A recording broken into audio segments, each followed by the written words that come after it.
이사야서 36장 11절을 좀 보도록 하겠습니다. 36장 11절 12절을 같이 읽겠습니다.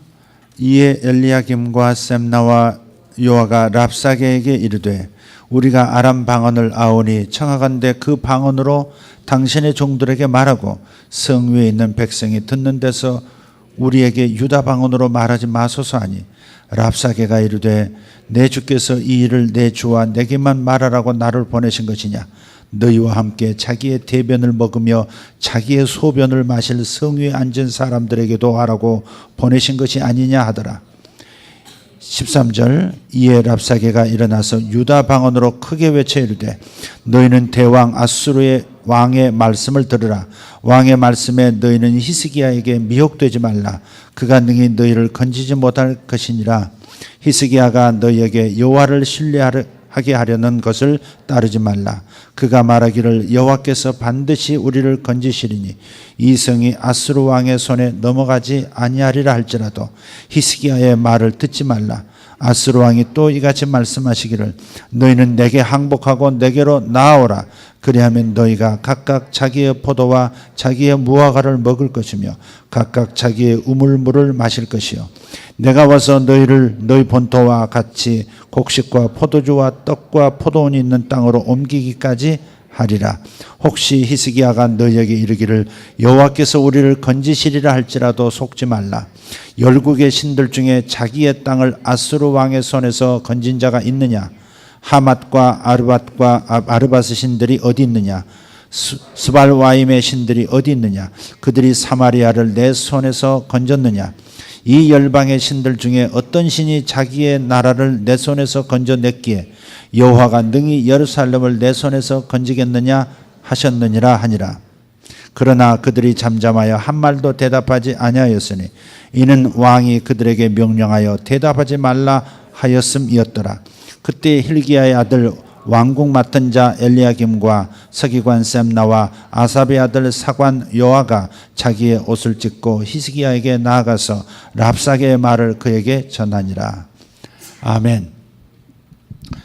구약은 더더욱이 우리가 성경 말씀을 읽을 때 좀 그림이 잘 그려지지 않을 때가 있죠. 그죠? 예, 역사적 배경이 좀 전예로 자리 잡지 못하고 있으면 성경이 이렇게 확 들어오지 않을 때가 있어요. 이 배경은 제국 중에서 최초의 제국으로 세계사에 알려진 아수르 제국이 이스라엘과 유다 이 두 나라와 갈등하고 있었던 때 얘기입니다. 물론 그 전에 제국하면 이 애굽을 제국으로 말할 수 있겠어요. 애국이 제국이 되려고 했었거든요. 이 히브리인 노예들을 거의 200만 가까운 남녀 포함해서 200만 가까운 그냥 무임금 노동력을 노예로서 그냥 확보하고 그걸 가지고 이 에집트의 경제를 끌고 나가고 있었거든요. 굉장히 풍성했던 나라입니다. 더더군다나 이제 요셉이 애굽으로 들어갔을 당시에 그 엄청난 고대 근동의 대재앙과도 같은 풍년과 흉년이 겹쳐지는 그 14년 동안에 요셉 한 사람 때문에 엄청난 경제적 기반, 정치적인 안정을 찾았거든요. 그때부터 힘을 얻어가지고 결국 400년이 지난 다음에 이 이스라엘 백성들, 히브리 백성이 200만이 가까워졌을 때에 그때 그들의 노동력, 이 노예들을 데리고 이제는 제국의 길로 나가려고 하는 겁니다. 민족주의가 지나치면 잘못되면 제국으로 넘어가게 되어 있습니다. 다른 나라를 지배해서 다른 나라보다 더 월등한 위치를 점하고 이러한 상태를 끝까지 끌고 나가고 싶어하는 사람의 욕망도 그러듯이 국가의 욕망도 그렇습니다. 이런 것이 잘 통제가 안 되고 다스려지지가 않으면 세상에 편할 날이 없는 거죠. 애굽이 엄청난 이 경제력을 바탕으로 군사력을 준비했었단 말이에요. 근데 어디서 그 제국으로 나아가려고 하는, 그러니까 아프리카를 먹고 또 지중해를 먹고 아시아를 그냥 삼켜버리려고 하는 이 제국화의 길로 나가려고 했던 애굽이 어디서 무너지냐면 바로 출애굽 사건에서 무너집니다. 애굽이 애굽해가지고 요셉이 애굽으로 들어와서 애굽이 강성해지기 시작했고요. 그런데 애굽이 어디서 무너지냐면 모세와 함께 이스라엘이 출애굽할 때 무너져 버려요. 이 제국의 야망을 포기할 수밖에 없는 상황이 되죠. 노예들이 다 떠나버렸잖아요. 200만 노예들이 다 떠나버렸어요. 그리고 장자들이 다 죽어버렸어요. 장자들이 다 죽어버려요. 애굽의 모든 장자들이 죽었어요. 가축의 첫 것도 다 죽었어요. 그걸로 끝난 게 아닙니다. 10가지 재앙이 내려오면서 계속해서 땅도 피폐화되어지고 경제 기반이 막 무너지기 시작하고 다 무너졌죠. 그러면서 동시에 마지막으로 또 분을 이기지 못하고 노예를 놓치고 싶지가 않아서 결국은 장자의 죽음에도 불구하고 홍해 앞에 다가가는 이스라엘 백성을 자기의 모든 전투력을 다 동원해서 뒤쫓게 만듭니다. 다시 잡아오라는 거죠. 다시 잡아오라고.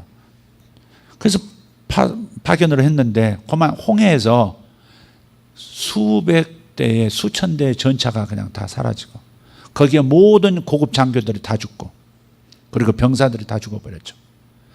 제국의 길로 나가려고 했던 애굽이 거기서 꺾여버린 겁니다. 그러니까 히브리 민족 때문에 살았고 히브리 민족 때문에 꺾여버린 나라, 제국의 꿈을 꾸다가 끝나버린 나라, 그게 애굽이에요.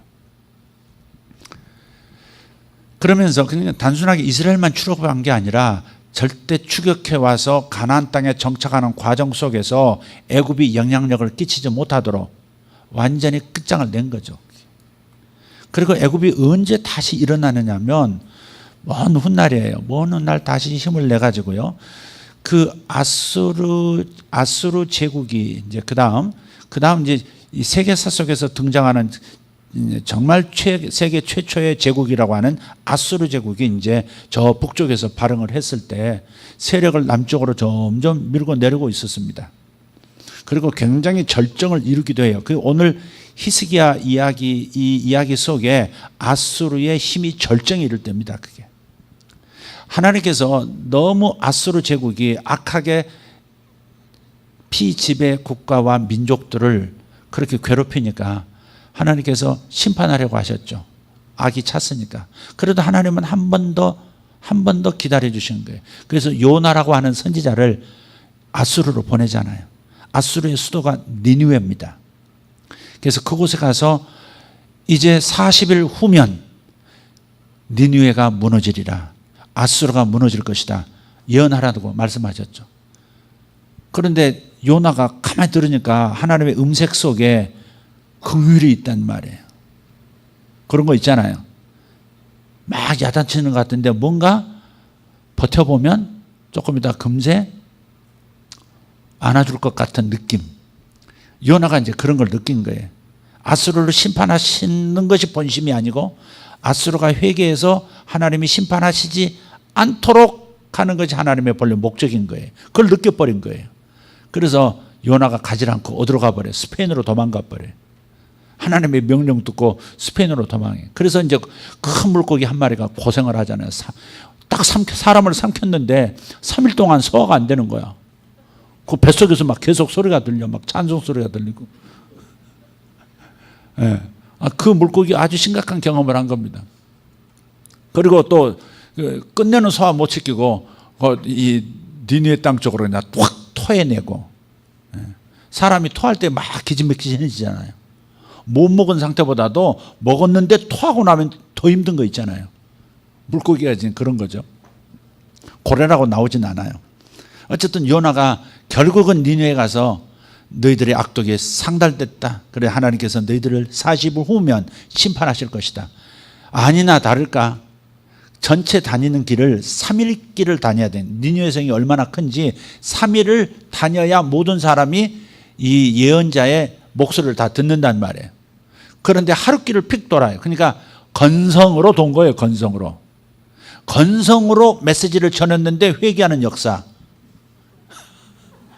3일 열심히 전했는데도 전혀 회개하지 않는 완악함이 있는가 하면 하루 핑 돌고 그냥 들었지? 그래서 얼른 숨어버리는 그런 수준의 메시지만 전했는데도 니느웨가 왕부터 짐승까지 전부 죄를 뒤집어 쓰고 회개합니다. 이게 살려면 회개하는 거죠. 회개가 첫째인데 문제 해결을 첫째로 자꾸 삼아 사람들이. 성경을 그래서 읽어야 돼요. 하나님의 마음을 알려면 성경 아니고는 알 수가 없어요. 회개하면 사는데, 돌이키면 사는데, 하나님께 돌아오면 사는데 자꾸 문제 해결에 집중해요. 문제가 생긴 이유가 뭐예요? 하나님의 심판이 다가왔고 너 좀 다뤄야 되겠다. 이게 하나님의 매가 다가온 거 아니겠어요?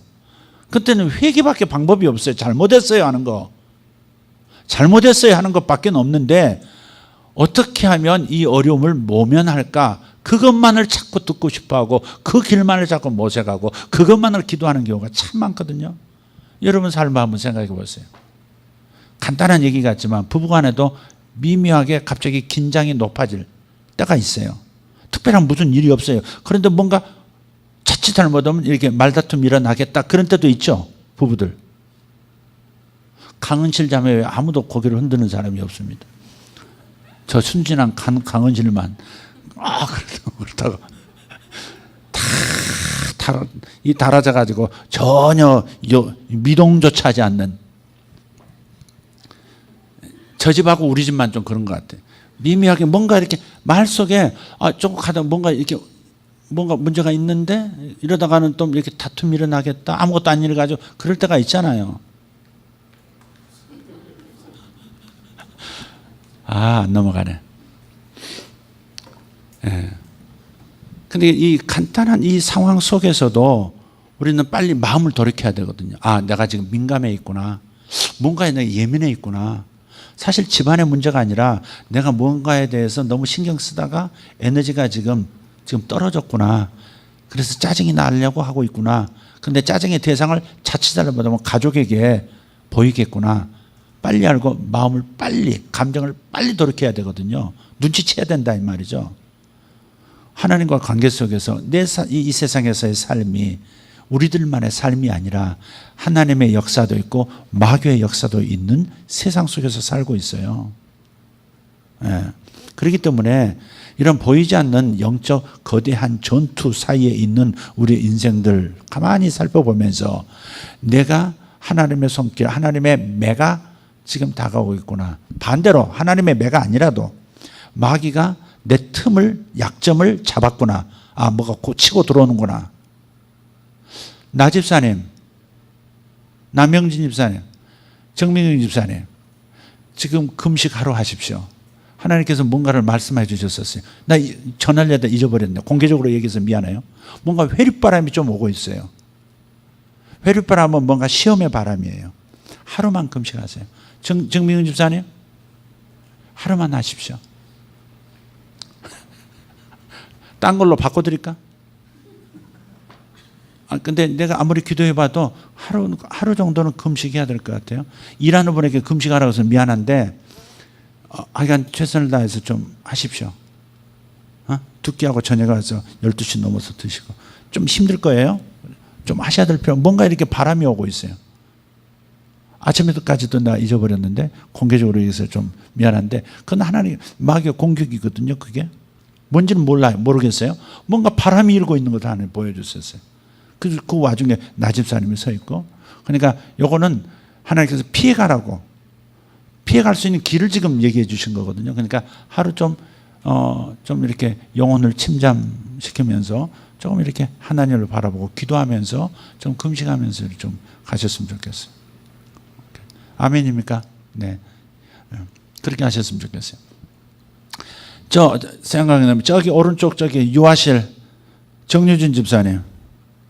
뭔가 무거운 짐을 이상하게 지고 있는 모습을 하나님 보여주셨어요. 짐을 이상하게 무거운 걸 지고 있는 걸 보여주셨어요. 그게 뭔지는 모르겠어요. 오동춘 집사님. 튀었어요? 그래서 내가 들어줬어요. 비켜요, 좀. 내가 들어줬다니까. 근데 그 옆에 또 한 여성이 있는데 그 여성은 2개의 무거운 짐을 지고 있어요. 한번 직장에서도 살펴보기를 바라고 가정 안에서도 한번 살펴봤으면 좋겠어요. 굉장히 힘겹게 해야 할 책무를 진행하고 있는데 그게 너무 무거운 거예요. 어떤 해야 할 일을 하고 있는데 굉장히 정성스럽게 성실하고 있는데 그게 굉장히 불합리한, 그러면서도 굉장히 무거운 일, 과중한 업무를 그냥 계속 해내려고 하고 있는 중인데 너무 무거운 거예요. 너무 힘겹게 가고 있어서 그걸 들어준, 이건 꿈 얘기예요 지금. 그런데 그 옆에 다른 키가 조금 더 큰 어떤 여성이 있는데 그건 두 개의 짐을 들고 힘겹게 여전히, 근데 그 사람은 내가 누군지 모르고 도와줄 줄 않았어요. 도와줄 수도 없었고. 한번 살펴보고 저한테 얘기해 주시면 좋겠어요. 지난 오전, 그러니까 지난주 오전에 몇 분 안 모였죠. 오전 일부 예배는.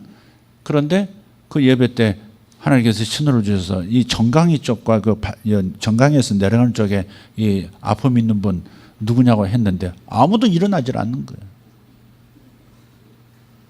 분명히 있는데. 근데 그때 딱 얘기해야 치유가 되거든요. 네. 끝난 다음에 한참 있다가 저한테 온 거예요. 저라고. 그러지 마세요. 뭐 얘기하면 좀 여기 있습니다. 이렇게 부끄러운 게 아니잖아요. 완전히 치유가 뭐 되는 거고 그런 거니까. 그렇게 항상 반응을 보여주세요. 설교가 옆으로 좀 갔네요. 회개 문제예요. 회개 문제인데 나 집사님하고 저기는 회개 문제가 아닙니다. 회개 문제라고 말씀드린 게 아니에요. 그냥 마귀가 일으키는 바람이에요. 그 바람에 휘말리지 말라는 게, 아직은 미풍의 상태이기 때문에 미리 제압을 해버리지 않을 때 있어서 금식하면서 기도하라 말씀드린 거예요. 그래서 하나님 앞에서 마귀가 공격할 때 하나님과 관계된 문제에서 문제가 있었다면 답은 회개하는 거예요. 하나님 잘못했습니다. 잘못한 게 뭔지 깨닫지를 못하겠다. 하나님 뭡니까? 알게 해주세요. 하나님 은혜 아니면 저 못 사는 사람입니다. 그렇게 납작 엎드리는 거죠. 그게 해결 방법이지. 실제로 현실 속에서 생긴 어려운 문제 자체에 집중해서 이 문제를 어떻게 하면 풀어갈 건가, 어떻게 하면 이 어려움을 피할 건가, 자꾸 이렇게 넘어가니까 계속 문제는 악화되고 나도 변화 안 되고 삶도 변화가 안 되고 이렇게 되는 거죠. 그래서 아수르가, 이 대제국 아수르가 남쪽으로 막 계속해서 쳐들어올 때 북이스라엘 왕국, 그때 나라가 우리나라처럼 둘로 쪼개져 있었잖아요. 근데 북쪽을 이스라엘, 남쪽을 유다라고 했단 말이에요. 근데 북쪽 이스라엘 왕이 누구였냐면 아하스예요. 아하스. 이름이 아하면 좀 깨달음이 있어야 되는데 이 사람은 깨달음이 없어. 이 아하스는 아수르하고 좀 이렇게 친아수르 정책을 폈던 사람이거든요. 그러니까 저쪽에서 뭔가 하니까 이 아하스가 얼른 가가지고 이스라엘에 있는 모든 금, 은을 모아가지고 갖다 조공으로 바치고 나는 당신의 아들이며 나는 당신의 종일 뿐입니다 하면서, 그 기록이 성경에 나와요. 세상에 하나님의 선민의, 비록 나라가 둘로 쪼개졌다지만 하나님의 선택된 백성의 왕이, 좀 힘센 나라가 공격할 것 같으니까 나는 당신의 아들이고 나는 당신의 종입니다 하면서 금은을 갖다 바쳤단 말이죠. 그것 때문에 선지자들이 막 얘기를 하는 거예요. 성경에 선지자들이 나올 때는 언제냐면 대개 문제가 있을 때 나와요. 구약의 선지자들은 문제가 있을 때 등장합니다. 근데 결국은 이 아수르가 북이스라엘 왕국을 완전히 멸망시켜 버립니다. 완전히 멸망시켜 버려요. 그리고 사마리아에서, 수도인 사마리아에서 수많은 사람을 데리고요, 다른 나라로, 다른 식민지로 이주를 시켜 버려요. 그리고 피를 섞어 버려요. 그래서 다른 나라 식민지, 아수르 제국 하에 있는 다른 나라 사람들을 또 이주시켜 가지고 사마리아, 저 북이스라엘에 거주시키면서 피를 섞어 버려요. 그래서 그 유명한 사마리탄, 순수한 이스라엘 사람, 유대인이 아닌 사마리아인이라고 하는 그런 별칭이 생겨버린 거예요, 그게. 그래서 유대인들은 북쪽에 피 섞인 놈들 이렇게 멸시하고 그랬단 말이에요. 그러나 남쪽이라고 또 안심할 수 있었느냐? 그렇지 않습니다.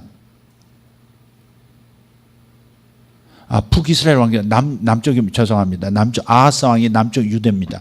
그 아들이 누구냐면 히스기야 왕이거든요. 아하스 왕의 아들이 히스기야거든요. 이 히스기야 왕은 또 그렇게 하지 않았어요. 이 아수르 정책이 아니라 친 애굽 정책을 썼단 말이에요. 근데 이사야 선지자가 그때 등장해가지고요, 아하스와 계속 국제 정책 문제 가지고 책망하면서 싸우고요. 이 선지자 그룹하고 이 왕하고 이렇게 다투고요. 그 다음에 아하스가 이제 죽고 난 다음에 이 히스기야가, 그 아들 히스기야가 왕이 됐을 때 히스기야에 대해서 또 이사야가 계속해서 하나님 뜻대로 하라고, 애굽을 의지하지도 말고 아수르를 의지하지도 말고 오히려 하나님이 하신 말씀을 그대로 지켜내는 말씀을 순종하고 말씀을 지켜내는 일에 오히려 노력을 기울이라고 계속해서 권면해요. 그런데 히스기야가 듣질 않습니다. 아직도 힘이 있다고 생각할 때는 하나님의 선지자, 하나님을 의지하지 않습니다. 다 망해가는데도 끝까지 남은 게 있으면요, 끝까지 하나님을 의지하지 않는 경향이 인간 속에 있고 국가 안에 있는 겁니다. 역사를 보면 그래요. 히스기야가 그랬거든요. 그 히스기야 7위의 전반부에서는 계속해서 이사야의 말을 듣지 않고 외면합니다. 그러다가 지금 이 아수르 왕이 북쪽을 멸망시키고 이제 남쪽까지 지금 내려온 거예요. 그래서 야금야금 남쪽 유대의 성읍들을 하나하나 정복하고요. 오늘 본문 보면 18만 5천 명 대군입니다. 그걸 끌고 들어와서 남쪽 예루살렘을 에워싸버려요. 그때 나오는 얘기가 이 얘기입니다. 그때 이제 이 산헤립이라고 하는 아수르의 그 왕인데요, 산헤립이 먼저 오질 않고 장군과 함께, 군인들과 함께 랍사게라고 하는 아주 언어에 능통한 이 외국어 천재를 딸려보냅니다. 그때 당시 공용어가 아람어였었어요. 그 지역에. 오늘날로 말하면 영어, 공용어. 아람어가 공용어였고요. 근데 아수르 사람이라고, 이 랍사게가. 근데 이 랍사게가 이 아수르 말에 능통하고 아람 말도 능통하고, 오늘 본문 보면 유다 방언, 유다 말도 능통한 거예요. 랍사게를 먼저 보내요. 장군들하고 포위한 다음에 성벽 위를 향해서 지금 말하는 겁니다. 그러니까 성벽 위에서 이쪽 히스기야 왕을 대신해서 대표로 지금 협상하려고 하는 다른 세 사람이 이렇게 말합니다. 유다 방언으로 말하지 마시고 아람어로 말씀하시면 안 될까요? 왜 그랬을까요? 막 위협하는 말을 병사들이 듣고 백성들이 직접 들으면 사기가 꺾어질까 봐. 그러면 사기 꺾어지면 쿠데타도 안에서 일어나거든요. 항복하자는 무리가 항상 있거든요. 그러니까 오늘날로 말하면 영어로 합시다, 영어로. 근데 이 랍사게가 얍삽하게 영어로 안 하는 거예요. 아람어로 안 하는 거예요. 유다 방언으로 목소리 높여가지고 크게 말하는 거예요. 니들 대변을 받아 먹을 거고 너희들 소변을 너희들 스스로 먹어야 할 정도로 우리들이 포위했는데 이제 식량 떨어지면 니들이 그거 먹고 견뎌야 될 거야, 이러면서 겁박을 하는 거죠. 어쨌든 다 들었어요. 근데 아무도 대답을 하지 않습니다. 왜? 히스기야 왕이 대답하지 말라고, 대꾸하지 말라고. 아주 전략이 좋은 거죠. 여러분, 뱀하고는 말하면 안 되는 거예요. 뱀하고는 말하는 거 아니에요. 에덴 동산에서부터 뱀하고는 말하면 안 되는 거예요. 사탄의 소리라고 판단되면, 하나님의 목소리가 아니면, 하나님의 생각이 아니면 침묵해버려야 되는 건데, 거기에 대해서 자꾸 곱씹고 생각하고 말하고 대화한단 말이죠. 거기서 함정에 빠지는 거죠. 근데 히스기야가 말하지 말라는 거예요. 사실 히스기야도 굉장히 어려운 처지예요. 한 번은 양보했었어요. 사실은 산헤립 왕에게 양보했었는데, 근데 여기서 중요한 게 뭐냐면, 여기 37장에 가서 히스기야 왕이 랍사게가 모욕했다고 하는 말을 듣고, 또 하나님, 너희 신이 어떻게 너희들을 도와줄 수 있겠느냐, 우리의 왕, 우리의 주 산헤립 왕에게 이겨먹은 신들이 어디 있느냐, 그러니 너희들이 믿는 여호와 신도 너희들을 보호 못해, 이런 말을 한 거예요. 굉장히 진짜 철없는 말을 한 거죠. 하나님이 나중에 보니까 들으셨고요. 그래서 히스기야 왕이 여기서 다른 수를 쓴 게 아니고 이제야 코너에 완벽하게 몰리니까 이사야를 찾습니다. 그리고 성전을 찾습니다.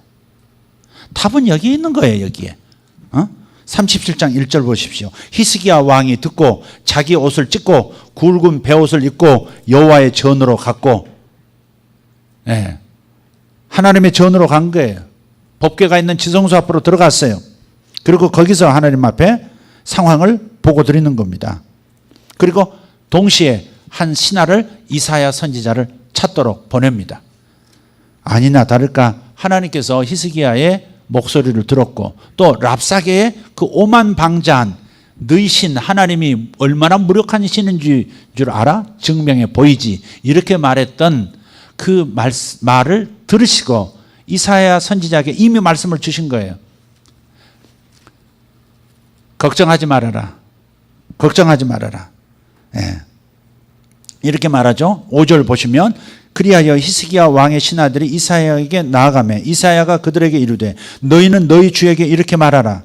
여호와께서 이같이 말씀하시되 너희가 들은 바 아수르 왕의 종들이 나를 능욕한 말로 말미암아 두려워하지 말라. 보라, 내가 영을 그의 속에 두리니 그가 소문을 듣고 그의 고국으로 돌아갈 것이며 또 그가 그를 그의 고국에서 칼에 죽게 하리라 하셨느니라 하니라. 자, 그 다음 역사가 어떻게 된 줄 아세요? 히스기야가 하나님의 성전에 들어갔고 이사야를 통해서 하나님의 말씀이 선포되자마자 바로 그날 저녁에, 그날 밤이 지났는데 아침에 일어나 보니까 18만 5천 명 예루살렘을 둘러싼 그 대군이 전부 송장이 되어 있는 거예요. 그것을 헤로도토스라고 하는 역사가가, 이걸 성경에만 기록된 얘기가 아니라 크리스찬이 아닌 그리스의 헤로도토스라고 하는 역사가 자기 책 역사에서 이렇게 얘기합니다. 페스트균이, 쥐떼가 갑자기 나타나서 하룻밤 사이에 페스트균이 돌아버렸다는 거죠. 그 급성으로 전부 죽었다. 그렇게 기록을 합니다. 그러니까 성경에 기록된 것이 단지 성경 안에 이스라엘 역사로만, 이스라엘 사가들만 적은 게 아니란 말이에요. 이게 실제 역사, 제3의 객관적인 역사가들의 기록에도 이렇게 남아있어요. 그래서 다른 역사가도 그런 기록을 다 남깁니다. 물론 헤로도토스의 역사 2라고 하는 곳에서 인용을 했는데, 쥐떼가 어디선가 나타나서 병만 돈 게 아니라 활도 갉아먹어버리고 창도 갉아먹어버리고 이상한 일이 벌어졌다는 거예요. 그게 다음날 일어났는데 18만 5천 명이 다 송장이 돼버린 거예요. 그래서 랍사게를 먼저 보냈던 사네립 왕이 이 예루살렘 쪽으로 오다가 다 전멸했다는 소식을 듣고 예루살렘까지 오지도 못한 채 돌아갑니다. 오늘 여기 이사야의 예언처럼 돌아가는데 어디로 돌아가요? 니느웨로 돌아가는 거예요. 그리고 거기에서 병을 앓습니다. 이상한 병이 생겼고 부하들에 의해서 암살을 당합니다. 사네립이 거기서 끝난 거예요. 그러니까 랍사게처럼 이름 자체가 불길하잖아. 랍사게. 차라리 랍스타 그러든지. 랍사게. 입 한번 잘못 놀렸다가 18만 5천 명이 다 죽어 넘어지는 이런 상황이 되어버린 거죠. 그러니까 중요한 것은, 우리가 생각할 것은 그거예요. 삶의 문제가 18만 5천 명의 대군과 같은 어마어마한 힘으로 밀려 들어오는 것 같아도 하나님의 마음이 어디 있느냐는 거예요. 하나님께 돌아가면 하나님께서 직접 막아서시고 직접 처리하신다 이 말이죠. 그러니까 제사장 나라 백성들에게 하나님은 꾸준하게 모세를 통해서 말씀해 왔던 게 뭐예요? 그냥 하나님을 왕으로 잘 섬기고 하나님의 말씀을 잘 마음에 담고 순종하면 하나님께서 모든 전쟁에 친히 나서셔서 당신께서 전능의 왕으로서 전사로서 싸워주신다는 거예요. 여리고성도 그렇게 해서 무너진 거 아닙니까? 29개의 가나안 성을 무너뜨렸던 여호수아가 그렇게 해서 이긴 거 아닙니까? 전부? 물론 전쟁할 때도 있었지만 하나님이 나서셔서 이긴 거란 말이죠. 그걸 통해서 우리에게 뭘 말씀하시는 거예요? 하나님이 나서시도록 하라는 거죠. 너희들이 해야 할 일은 나와 거리가 멀어진 것을 가까이 하라는 거죠. 나와 그 간격이 생긴 이 빈틈만 메꾸면, 나에게 돌아오면, 회개하고 돌아오면, 그러면 내가 나선다. 이게 제사장 나라라는 거예요. 하나님이 왕인 나라가 제사장 나라예요. 우리도 마찬가지예요. 우리 삶에서 사내립이 일어나고 랍사계가 일어나고 이루 말할 수 없는 고통이 물질적으로나 심리적 관계 속에서 나타날 때 생각해야 합니다. 내가 하나님과 간격이 멀어진 것이 무엇인가? 그렇다면 그 부분은 메꿔야 한다. 빨리 간격을 당겨서 하나님과 밀착하라. 그러면 하나님께서 왕이시기 때문에, 그분이 나의 주군이시기 때문에 그분이 나를 보호하시고 나의 삶의 문제를 해결하신다 이 말이에요. 그런데 하나님과 간격은 메꿀 생각 없이 그냥 문제 해결에 집중하면 그건 내 힘으로 사는 거고, 하나님의 목적과 하나님의 뜻하고는 멀어진 상태에서 헤매는 거죠. 이 부분을 우리는 일생 동안 배우면서도 자꾸 실수하는 거예요.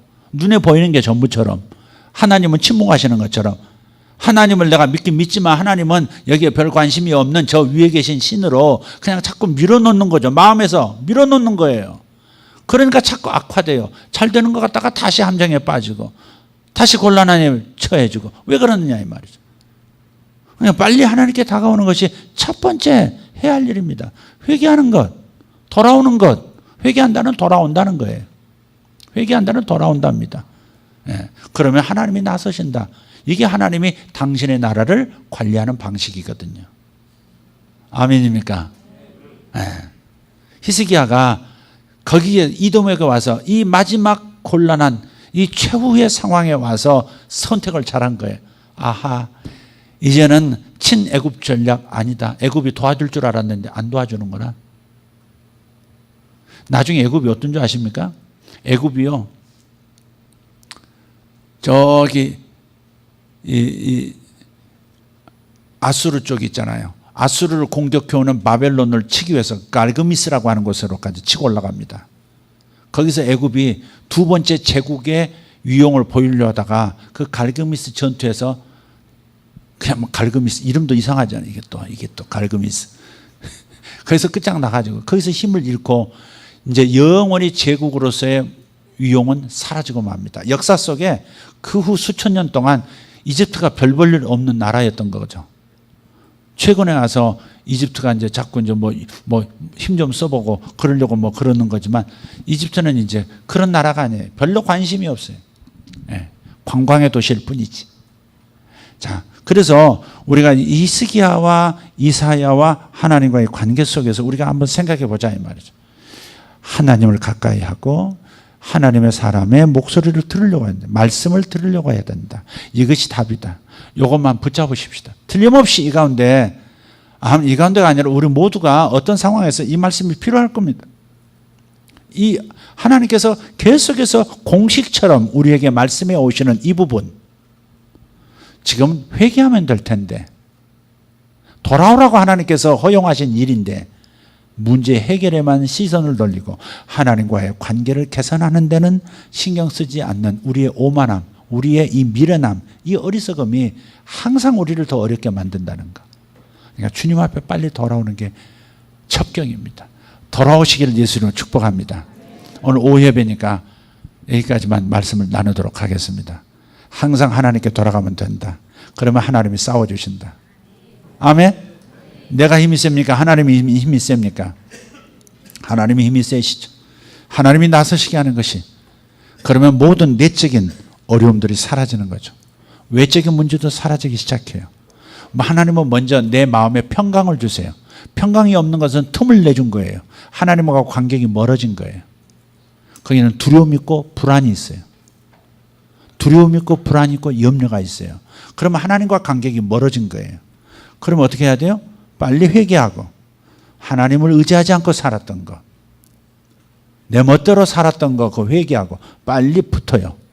그러면 마음에 평강이 와요. 주님이 가까이 오시면 평강의 왕께서 오시는 거기 때문에 평안해져요. 그러면 바깥 일이 다스려져요. 바깥 일의 문제가 사라져요. 예수님께서 백고물에서 주무셨어요. 광풍이 일어났죠. 엄청난 광풍이 일어났죠. 어부들이 다 죽겠다고 다 토하면서 난리가 났죠. 할 수 없이 나중에는 주무시는 권위 주무신 예수님 깨워가지고 우리가 죽게 된 것을 우리에 돌아보지 않으십니까? 이렇게 그렇게 막 반항하는 표현을 해요. 주님께서 일어나셔서 잠잠하라고 꾸짖으니까 바다가 잠잠해졌어요. 일시에 잠잠해졌어요. 여러분, 마음에 평안이 있는 사람은 바깥을 잠재울 수 있습니다. 마음이 잠잠하지 않으면 바깥을 잠잠하게 만들 수 없습니다. 마음이 불안한 사람이 바깥 불안한 상황을 정리정돈할 수 없습니다. 마음에 염려가 있고 두려움 있는 사람이 바깥을 내 뜻대로 정렬시키지 못합니다. 그래서 하나님이 다가오시면 회개하고 하나님께 내 마음을 드리면 그분이 다가오시면서 내 마음에 평안이 오고, 평안이 오면 바깥은 다스려진다. 아멘. 그래서 로마서 16장 20절 말씀에 평강의 하나님께서 사탄을 너희 발 아래서 속히 상하게 하시리라. 사탄이 일으킨 풍랑이라면, 사탄이 역사하는 삶의 문제라면 내 마음에 평안이 돌아오고, 하나님이 평강의 하나님이 내게 평강을 주시면 바깥의 사탄을 밟아서 다스릴 수 있는 힘이 생기고 권세가 온다는 것이죠. 그러니까 여러분 마음에 평안이 오도록 하나님과 관계 개선하는 것, 그걸 첫째로 삼으시면 되겠습니다. 하나님, 제가 여기 있습니다. 한번 측정해 보세요. 하나님과 간격이 어느 만큼인지. 틀림없어요. 하나님이 여러분을 사랑하시면 반드시 그 간격을 당기기 위해서 어려움을 허락하세요. 하나님께서 어려움을 막 만드시는 것보다도 하나님이 허락하세요. 처마 밑을 벗어나지 말라. 처마 밑을 벗어나면 중금속 산성비 맞는다. 그렇게 말을 하는데도 처마 바깥을 벗어나요. 그리고 기어이 산성비를 맞죠. 그러니까 그러지 말라. 그러니까 어려움이 생긴다고 하는 것은 내가 주님에게서 좀 떨어져 나간 거예요. 이 부분을 빨리 회복하면 된다. 지금 얘기를 계속 반복하고 있죠. 히스기야가 하나님의 전으로 찾아들었고 하나님의 사람을 찾았다는 것, 이게 중요한 거예요. 그러니까 하나님 낮아서서 18만 5천 명 아무것도 아닌 거죠. 모든 이스라엘이 다 동원돼도 아수르의 왕 사네를 이길 방법이 없는 거예요. 자, 근데 하나님이 이렇게 일을 손을 대시면요, 그 다음에 제국도 망하는 거예요. 아수르가 거기서 18만 5천 명이 죽고 사네립이 자기 고국으로 돌아가서 거기서 암살당하면서 아수르 제국이 끝장난 거예요. 그때부터 약해져 가지고 호시탐탐 노리고 있던 바벨론 제국이 아수르를 먹어버린 거예요. 그게 하나님은 손보시면 작은 일 같지만 결정적인 것을 제거하죠. 결정적인 것을 제거해버렸습니다. 그러니까 하나님께서 하시도록 기회를 드립시다. 주님, 제가 여기 있습니다. 주님, 제가 여기 있습니다. 제가 주님과의 간격을 멀리했다면 주님, 이제부터 주님 간격을 가까이 다가가도록 하겠습니다. 회개합니다. 내 힘으로 내 힘 가지고 해보겠다고 하는 이 오만함 내려놓고 그냥 주님 품으로 뛰어들겠습니다. 눈을 감으십시다. 저는 엊그제 성경을 묵상하다가 주님의 모습을 상상하게 됐어요. 주님께서 뭐 고기를 잡으셨는지 풍랑을 막 경험하시고 무트로 나오신 것인지 온통 젖어 계시는 모습이 갑자기 떠올랐어요. 내가 만든 그림이 아니에요. 묵상하고 있는데, 성경의 내용을 묵상하고 있는데 주님의 모습이 이렇게 갑자기 그려지는 거예요. 온몸이 젖어 계시더라고요. 나를 바라보시면서 굉장히 에너지 넘치시는, 활기 넘치시는 모습으로 그냥 허그를 하시는 거예요. 저도 안았죠. 주님의 젖은 몸이 내 몸에 느껴지는 것처럼 묵상 가운데 주님의 젖은 몸이 느껴지는 거예요. 그러면서도 주님께서 꽉 끌어안으시면서 잘했다, 잘했다, 잘했다 그러시는 거예요. 그 느낌이 아직도 있어요. 그 느낌이 아직도 있어요. 하나님의 말씀 속으로 들어가십시오. 예수님께서 회개하고 돌아오고 주님과 친밀하게 지내겠다고, 관계 개선하겠다고 뒤돌아서 오는 여러분을 이렇게 환영하신 줄 믿습니다. 입 맞추시고 권세의 목걸이와 권세의 반지를 끼워주시고 새 신발을 신겨주시고 의의 새 옷을 입혀주시고 다시 한번 해봐, 밀어줄게, 다시 한번 해봐, 이렇게 말씀하시는 것이죠. 주님 앞에 기도하십시다. 주님, 제가 돌아왔습니다. 제가 주님의 몸을 한번 허가고 싶습니다. 주님, 저를 안아주십시오. 주님의 품으로 제가 뛰어들어왔습니다. 주님, 저를 안아주십시오. 이 시간 통성으로 기도하십시다. 주님, 제가 왔습니다. 주님, 제가 여기 왔습니다. 주님 품으로 왔습니다. 히스기야처럼 제가 왔습니다. 하나님의 사람의 말씀을 하나님의 말씀으로 듣겠습니다. 주님, 간격을 좁히라고 말씀하시는 주님의 말씀을 듣겠습니다. 주님, 주님에게서 멀어졌던 마음 주님에게 좀 더 다가가겠습니다. 주님, 바싹 다가가겠습니다. 주님을 끌어안고 갈 겁니다. 주님을 끌어안고 갈 겁니다. 주님을 끌어안고 갈 겁니다. 주여, 삼창하고 기도합니다. 주여, 주여,